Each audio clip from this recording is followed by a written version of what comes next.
Welcome to let's learn with Sonia. हम अपनी पिछली दो वीडियोस में क्लास 7 साइंस के पहले दो चैप्टर कर चुके हैं। Now the turn of chapter 3 that is heat. Let's get started. Heat heat is defined as a form of energy that is transferred from one object to another due to a temperature difference. Heat क्या है? Heat एक energy की form है और heat transfer कब करती है? जब किसी भी दो ऑब्जेक्ट के टेम्परेचर के बीच में डिफरेंस हो। We come across a number of objects, some of them are hot and some of them are cold. Like tea is hot and ice is cold. हम देखते हैं हमारे आसपास कुछ ऑब्जेक्ट जो हैं हॉट होते हैं, कुछ कोल्ड होते हैं। एग्जाम्पल के लिए जैसे चाय गर्म है और आइस क्या है? ठंडी है। How do we decide which object is hotter and cooler than other? We often do it by touching the object. आप कैसे पता लगाते हो कि कोई ऑब्जेक्ट गर्म है या ठंडा है? ऑफकोर्स हम उसको टच करके देखते हैं और हमारी स्किन उसको क्या करती है? सेंस करती है। But our senses are not reliable to detect hotness and coolness of an object accurately because it only provide a general sense of temperature. ये कोई रिलायबल तरीका नहीं है किसी भी ऑब्जेक्ट के टेम्परेचर को मापने का, क्योंकि जो हम टच करके देखते हैं वो हमें एक जनरल आइडिया देता है कि ये ऑब्जेक्ट गर्म है और ये ठंडा है। Because when we touch an object we feel the temperature of our skin, not the actual hotness and coldness of a particular object. जब हम किसी भी ऑब्जेक्ट को टच करके देखते हैं तो उस टाइम पे हमारी बॉडी का भी कुछ टेम्परेचर होता है और उसी के अकॉर्डिंग जो है हमें वो सेंस कर पाते हैं कि कोई ऑब्जेक्ट गर्म है या ठंडा है। Then how do we find out how hot an object really is? तो आप कैसे पता लगाओगे कि कोई ऑब्जेक्ट कितना गर्म है? A reliable measure of the hotness of an object is its temperature. अगर आप किसी भी ऑब्जेक्ट का एक्यूरेटली माप सकते हो या बता सकते हो कि ये इतना गर्म है, बिल्कुल एक्यूरेटली बता दो, तो वो उस बॉडी का क्या होता है भाई? टेम्परेचर होता है।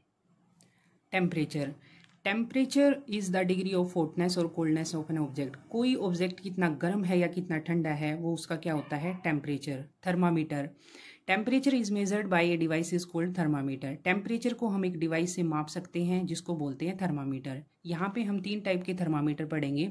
First one is clinical thermometer, second one is laboratory thermometer and third one is digital thermometer. चलिए पढ़ते हैं। पहला क्लिनिकल थर्मामीटर। आप ये देखिए क्लिनिकल थर्मामीटर का स्ट्रक्चर। आप सब ने कभी भी आप डॉक्टर के पास गए हो या हमारे घर पे भी जो है क्लिनिकल थर्मामीटर होता है, कुछ इस टाइप का दिखता है हमें। ये ग्लास ट्यूब होती है, इसके बीच में ये कैपिलरी ट्यूब है, यहाँ पे बल्ब लाइक स्ट्रक्चर होता है जिसमें मरकरी फिल होती है, यहाँ पे एक किंक होता है या कॉन्स्ट्रिक्शन भी बोल सकते हैं आप इसको। क्या होते हैं ये आइए देखते हैं। It is a device use to measure the body temperature of a person. Clinical thermometer किसी भी पर्सन के बॉडी का टेम्परेचर मापने के लिए यूज़ होता है। It is made up of glass tube. आपने देखा ही होगा ये किसका बना होता है? ग्लास ट्यूब का। It contain a bulb at one end which is filled with mercury. एक एंड पे इस पे एक बल्ब लाइक स्ट्रक्चर होता है जिसमें मरकरी फिल होती है और मरकरी क्या है? एक मेटल है और रूम टेम्परेचर पे क्या है? ये लिक्विड फॉर्म में होती है। Mercury level rise up in the thread like portion, it indicate the temperature of the body. जब भी किसी पर्सन का हम टेम्परेचर माप रहे होते हैं तो यहाँ पे जो ये रेड कलर की मरकरी है यहाँ पे राइज अप हो जाती है और यही इंडिकेट करती है कि कितना टेम्परेचर है।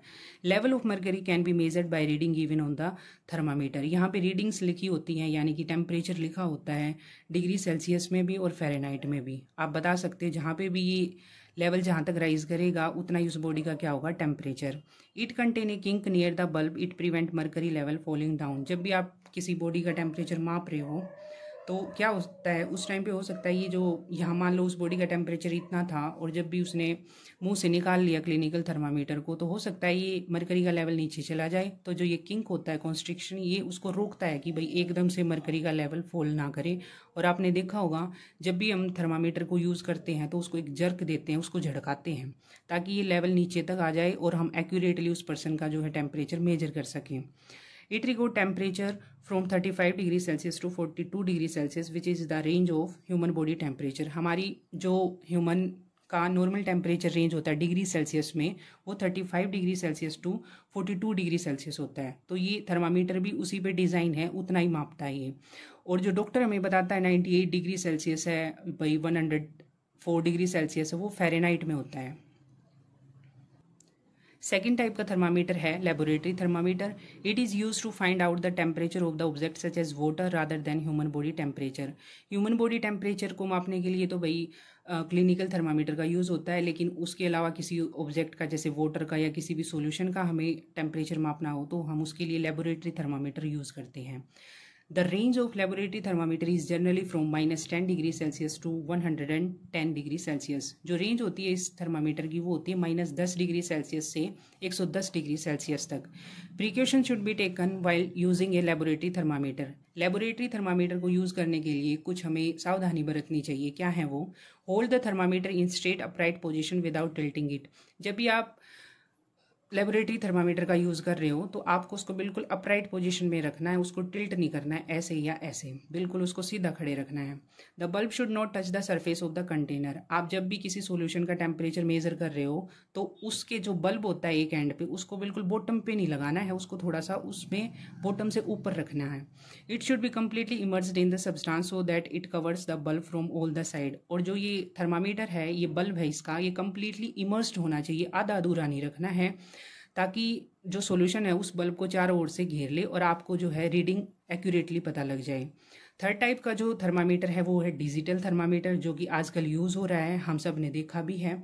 This type of thermometer does not contain mercury. इस डिजिटल थर्मामीटर की सबसे बड़ी एडवांटेज ये है कि इसमें मरकरी का यूज़ नहीं होता, और मरकरी एक हार्मफुल सब्सटेंस है। अगर बॉडी के अंदर एंटर कर जाए मरकरी तो ये बहुत नुकसान पहुंचा सकती है। तो डिजिटल थर्मामीटर में इसको अवॉइड किया गया है, मरकरी का यूज़ नहीं किया गया है। Measure the temperature through an electronic circuit. इसमें टेम्परेचर कैसे मापता है? ये एक इलेक्ट्रॉनिक सर्किट के through. Information send to microchip that process it and displayed numerically on the digital screen. इसमें क्या होता है, माइक्रोचिप लगी होती है, यहाँ से मान लो ये बल्ब है, ये टेम्परेचर को सेंस करेगा, माइक्रोचिप के पास भेजेगा, वो उसको प्रोसेस करेगी और न्यूमेरिकली जो है उसको डिस्प्ले कर देगी स्क्रीन के ऊपर कि आपकी बॉडी का टेम्परेचर कितना है। एक और थर्मामीटर होता है मिनिमम और मैक्सिमम थर्मामीटर। ये जो थर्मामीटर है किसी भी एक स्पेसिफिक टाइम पीरियड में, मान लो एक दिन का आपको टेम्परेचर मापना है, भाई कितना टेम्परेचर रहा आज के दिन का, मतलब एक पर्टिकुलर टाइम पीरियड का आपने निकालना है, तो मिनिमम मैक्सिमम थर्मामीटर जो है वहाँ पे यूज़ होता है। Transfer of heat. अब हम पढ़ेंगे कि हीट कैसे ट्रांसफर करती है। ट्रांसफर ऑफ हीट और the flow of heat takes place from hot object to cold object. जो हीट है, याद रखना हमेशा जब भी हीट कहीं से फ्लो करेगी वो होटर टू कूलर की तरफ जो है हीट ट्रांसफर करती है। मान लो कोई हॉट ऑब्जेक्ट है, उससे वो कोल्ड एनवायरनमेंट की तरफ जाएगी, या किसी भी कोई भी दो ऑब्जेक्ट हैं, हॉट ऑब्जेक्ट से कोल्ड ऑब्जेक्ट की तरफ हमेशा हीट फ्लो करती है। Heat can be transferred by the following veg. Heat जो है 3 तरीके से ट्रांसफर कर सकती है, उनको हमने कुछ नाम दिया गया है। जैसे पहला है conduction, second one is convection, third one is radiation. Conduction, the transfer of heat is in solids object takes place by conduction. Solid में जो हीट ट्रांसफर होती है उसको कंडक्शन बोलते हैं। For conduction there should be a physical contact between 2 object. जब भी हम सॉलिड की बात करते हैं ना, तो उसमें हीट ट्रांसफर कराने के लिए कोई भी दो ऑब्जेक्ट के बीच में फिजिकल कांटेक्ट होना चाहिए। Because heat transmit from one molecule to another, क्योंकि जो हीट ट्रांसफर करेगी वो एक मॉलिक्यूल से दूसरे में, दूसरे से तीसरे में ऐसे ट्रांसफर होएगी, तो उसके लिए फिजिकल कॉन्टैक्ट होना बहुत जरूरी है। So molecules must be in contact for this process. In conduction direct transfer of heat energy takes place. क्योंकि दोनों ऑब्जेक्ट जो है फिजिकली कॉन्टैक्ट में है, तो हीट क्या है, डायरेक्ट ट्रांसफर होती है। एग्जाम्पल के लिए flow of heat through a metal strip. यहाँ पे दिखा रखा है जैसे ये कैंडल है और ये एक मेटल की स्ट्रिप है, यहाँ पे वैक्स लगा हुआ है। यहाँ से अगर इस एंड को हम कैंडल के ऊपर रखेंगे तो ये गर्म होना शुरू होएगा। गर्म होने के बाद जो हीट है फ्लो करेगी, ठीक है। यहाँ से हमने गर्म किया, ये गर्म हुआ तो आगे मॉलिक्यूल के पास एनर्जी ट्रांसफर होएगी, वैक्स जो है मेल्ट करना स्टार्ट हो जाएगा। ऐसे करते करते कुछ टाइम के बाद पूरी जो ये स्ट्रिप है, ये रोड है, ये पूरी गर्म हो जाएगी और ये पूरा जो वैक्स है ये मेल्ट हो जाएगा। ऐसे ही एक और एग्जांपल है आयरनिंग ऑफ क्लोथ। हम कपड़ों को प्रेस करते हैं, प्रेस करने के लिए हम जो है प्रेस को कपड़ों के ऊपर बिल्कुल ऐसे रखते हैं ना, तो फिजिकल कॉन्टैक्ट होना क्या है, बहुत जरूरी है, तभी जो है हीट ट्रांसफर होएगी। अब है कंडक्टर्स और इंसुलेटर। कोई भी ऑब्जेक्ट हीट को ट्रांसफर होने देगा या नहीं होने देगा, उसके बेसिस पे हमने जो है 2 कैटेगरी में डिवाइड कर रखा है। पहला है conductors. The material which allow heat to pass through them easily are called conductors of heat. ऐसे ऑब्जेक्ट जो हीट को इजीली अपने में से ट्रांसफर होने देते हैं उनको कंडक्टर बोलते हैं। जैसे एल्यूमिनियम हो गया, आयरन हो गया, कॉपर हो गया, ये तीनों क्या है, गुड कंडक्टर ऑफ हीट हैं, ये मेटल्स हैं। Insulators, the object that do not allow the flow of heat from them are called insulator. ऐसे ऑब्जेक्ट हैं जो हीट को अपने में से पास नहीं होने देते, उनको इंसुलेटर बोलते हैं। पुअर कंडक्टर ऑफ हीट भी बोल सकते हैं, जैसे एग्जांपल के लिए वुड है, प्लास्टिक है और रबर है। अब है convection. The transfer of heat in liquid and gases takes place through convection. अब हमने सॉलिड का पढ़ लिया, कंडक्शन के थ्रू जो है हीट ट्रांसफर होती है, लेकिन सॉलिड और गैसेज में जो हीट ट्रांसफर होती है उस प्रोसेस को कन्वेक्शन बोलते हैं। In convection transfer of heat caused by the actual movement of matter. यहाँ पे जो हीट गैसेज और लिक्विड में जो हीट ट्रांसफर होएगी उसमें मूवमेंट मैटर जो है एक्चुअल में मूव करेगा, अपने प्लेस को छोड़ देगा, कहीं और जाएगा, मतलब वो मूवमेंट होएगी, उसमें एक्चुअल मूवमेंट होएगी। ये नहीं है कि इस मॉलिक्यूल को ने उसको ट्रांसफर कर दी, उसने उसको नहीं, ये एक्चुअल में मूव करेंगे। एग्जाम्पल के लिए देखो, using a burner to heat water, हमने एक बर्नर पे जो है ये कंटेनर रख दिया पानी का भर के। अब क्या होगा, यहाँ से जो है हीट इसको मिल रही है, यहाँ से पानी गर्म हुआ ऊपर जाएगा। याद रखना, कोई भी चीज़ गर्म होती है तो वो हल्की हो जाती है और हल्की होगी वो ऊपर की तरफ जाएगी। यहाँ से पानी गर्म हुआ ऊपर की साइड गया और ऊपर क्या है, कोल्ड वाटर है, कोल्ड क्या करेगा, वो नीचे की तरफ आएगा। ऐसे ये प्रोसेस चलता रहेगा जब तक ये पूरा कंटेनर जो है, पानी जो है वो गर्म ना हो जाए। अब कन्वेक्शन के दो और बहुत बड़ी एग्जांपल हैं, सी ब्रीज और लैंड ब्रीज। आपने छोटी क्लासेस में भी पढ़ा होगा इनके बारे में। सी ब्रीज क्या है, during day time the land gate heated, the air over the land become hotter and rise up. दिन के टाइम में क्या होता है भाई, जो सन की लाइट है वो अर्थ पे डायरेक्ट पड़ती है, उससे क्या होगा, वो हीटअप होगी। हीटअप होने से क्या होगा, जो लैंड के ऊपर की एयर है वो गर्म हुई, गर्म होके क्या होती है, वो ऊपर उठेगी, हल्की हो जाती है वो चीज़। The cooler air from the sea rushes in towards take it place. जो सी साइड से, अब मान लो ये एयर तो क्या हुआ, गर्म हुआ ऊपर की और उठ गई, और सी साइड से क्या आएगी, ठंडी हवा आएगी और इसका जो है स्थान ले लेगी, इसकी तरफ आ जाएगी ये। The warmer air from the land moves towards the sea. और क्या करेंगे, अब समुद्र की तरफ से तो ठंडी हवा कहाँ पे आ रही है, लैंड की तरफ, और लैंड से क्या है, गर्म हो गया हवा कहाँ जा रही है, समुद्र की तरफ। यहाँ पे आप देख सकते हो जैसे ये सी है और ये लैंड है। दिन के टाइम पे, डे टाइम में क्या होगा, डायरेक्ट सनलाइट पड़ रही है यहाँ पे गर्म होएगी लैंड। गर्म होने के बाद ऊपर की जो हवा है वो भी गर्म होएगी, वो ऊपर उठेगी, लिफ्ट अप होएगी, और वो किसकी तरफ मूव करेगी, हॉट एयर सी की तरफ। और सी की साइड क्या है, कूल एयर है, वो कहाँ आएगी, इसका प्लेस ले लेगी। ऐसे ये जो है डे टाइम में ये साइकिल चलती रहती है। ऐसा ही लैंड ब्रीज में होता है, इसका बिल्कुल opposite. The wind blowing from the land towards the sea is called the land breeze. During night water cools down more slowly than the land.